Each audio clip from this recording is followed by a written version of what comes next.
Under the overcast sky, Issei Hyodo, a typical high schooler, lounges peacefully with his two friends, Matsuda and Motohama. They curse their bad luck, having failed to impress any girls. Known as the trio of perversion, they can't resist peeking into the girls' changing room.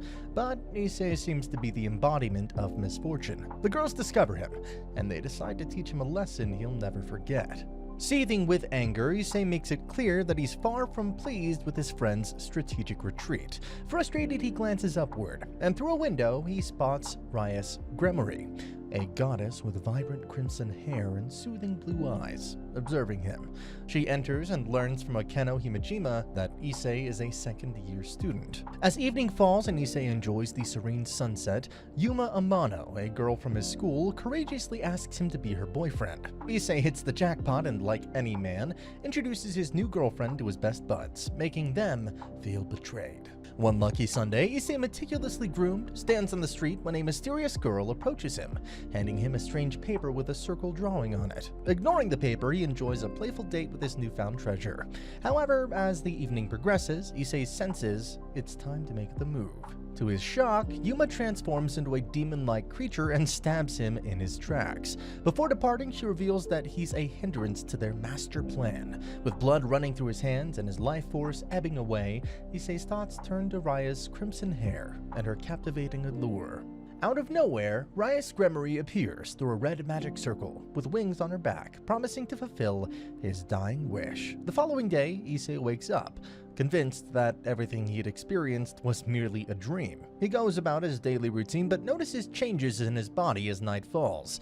As he rushes back to the same spot, he realizes that he had been killed the previous night. Suddenly, a strange fallen angel attacks Issei from behind, mistaking him for a stray demon. Just in time, Rias, the future head of the Gremory household, and her companions intervene, clarifying the misunderstanding and rescuing Issei. The next morning, Issei wakes up thinking it had all been a dream, until he sees Rias in his bed. As he wakes up, Rias casually reveals that Issei belongs to her. He hears his mom coming from downstairs and rushes to cover up stuff, but it seems he's too late. The awkward moment begins as Rias casually chats with Issei's mom. Shocked, she rushes downstairs, yelling at his father and revealing what she saw in Issei's bedroom. After everything settles down, Rias informs him that the wound he received last night was real and fatal, but somehow he recovered overnight. A while later, Issei walks to school alongside Rias, and suddenly he's attracting the attention of all the girls. As the day progresses, Issei finishes all of his classes, and just then, Yuto Kiba, the golden boy every girl desires, enters the classroom. He calmly walks over to Issei's desk, informing him about Rias' summon. Together they go to the Occult Research Club, where Issei meets Kaneko Tojo and Akeno, the vice president. Rias steps out of the shower and explains the whole angel, devil, and fallen angel business to Issei. According to her, devils of the underworld are targeted by both angels and fallen angels, both trying to please God. Upon further inquiry, Rias goes on to reveal that Yuma was a fallen angel sent to kill Issei, since he possesses power known as the Sacred Gear. Despite knowing this, Issei fails to summon his new power. Rias then orders Issei to finish some personal deliveries, but he's not thrilled about being the delivery guy until Rias informs him that he can have servants of his own, but it depends on his performance. This newfound detail excites Issei, and he rushes out to complete his deliveries. After finishing all of his tasks, Issei makes his way back to the club, but things don't go as planned, as Kalawarna jumps the gun, intending to kill him. Cornered, Issei heeds when the angels waged war that nearly wiped out their pure-blooded heritage. Only 3 noble houses remain today: the House of Gremory, the House of Citri, and the House of Phoenix. Confronted with a shortage of manpower, they devised a plan to reincarnate humans into devils. This led to the creation of the raiding game, a way to offer practical training to these newly transformed devils while also showcasing the abilities of the nobles.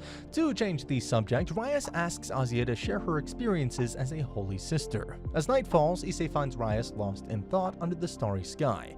She informs him of Riser's unique trait, as upon employing it, Issei utilizes the boost technique 12 times and combines it with the explosion skill, resulting in the destruction of about half a mountain. Looks like Saitama might finally have a competitor. After 10 days of dedicated training, the time has come for the Gremory household. Everyone gathers in the research club and Grafia arrives to transport the team to an alternate dimension that closely resembles their school. In the occult research club, Rice devises a plan to secure locations near both base camps. She assigns Kiba, Kaneko, and Akeno to set traps around the forest. While inside, she invites Issei to rest his head on her lap. Suddenly, a strange sensation washes over Issei. Rice explains that she used 8 of her pawns to revive him, but had to steal most of his powers because his body couldn't handle them. But now, she's unblocked a portion of his abilities, granting him a last-minute boost. Moments later, Kiba and Issei head out to the gym to confront 3 of Phoenix's pawns and 1 of his rooks, Akeno. Subsequently, they moved swiftly to overpower Kiba, reducing the Gremory team to just 3 members. Issei, left with no choice, promotes to a queen and rushes to the rooftop to support Rias. Rias, however, anticipates their move and orders his queen to attack. Rias and Issei survive, but Azia faints from shock. Issei exhausts all of his energy but refuses to give up. In frustration, Riser brutally injures him and prepares for the final strike. With no other option, Rias Gremory concedes the match to save her beloved pawn. As the smoke of the battle clears, Issei communicates with the red dragon within him, urging it to embrace its power. As he regains his consciousness, his memories are somewhat hazy. Grafia fills him in on their recent battle, Azia that he will return safely with Rias. Meanwhile, in the underworld, people revel in joyous celebrations. Suddenly, Riser arrives and introduces Rias as his future bride. Their moment is cut short when Issei crashes the party. Riser orders his guards to attack, but Surzex intervenes, wanting to witness the battle between the dragon and the Phoenix. Issei and Riser find themselves on the battlefield, and Issei makes a bold demand. Rias' freedom if he emerges victorious. The duel commences, and Issei activates his Welsh Red Dragon Overbooster, transforming his body into armor and delivering a powerful blow to Riser. Despite Riser's regenerative abilities, he starts to experience an excruciating burning sensation from within.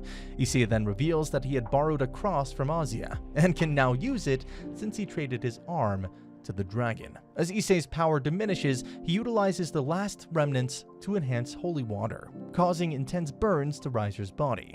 With one final mighty strike, Issei emerges as the victor. In the midst of the chaos, he and Rias soar triumphantly through the skies. And that's the end of the video. As always, if you liked what you saw, subscribe to the channel. I'll be uploading a lot of videos just like this, so I'll see you at the next one.